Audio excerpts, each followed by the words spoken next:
अच्छा, अगर मैं कजरी होंगी या मंजरी होगी तो तुम क्या होगी? झरेलिया झंझरी। अच्छा, अगर मैं कजरी होंगी या मंजरी होगी तो तुम क्या होगी? झरेलिया झंझरी। कजरी मंजरी झंझरी छटरी।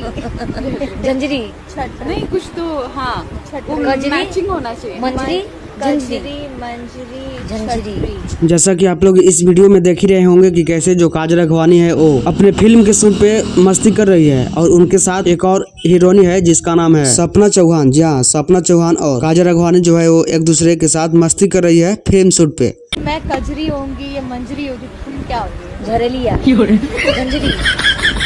कजरी मंजरी झंझरी। और ये जो दोनों है वो काफी खुश नजर आ रही है और बहुत ही अच्छे दोनों का जोड़ी भी दिखाई दे रहा है। तो आप सभी को इस सब के बारे में और काजल राघवानी और सपना चौहान के बारे में क्या कहना है अपनी राय को कमेंट बॉक्स में लिखिए, बताइए। और इस चैनल पर नया है तो चैनल को सब्सक्राइब कर लीजिए। धन्यवाद। कजरी होंगी या मंजरी होगी तो तुम क्या होगी? झरेलिया झंझरी।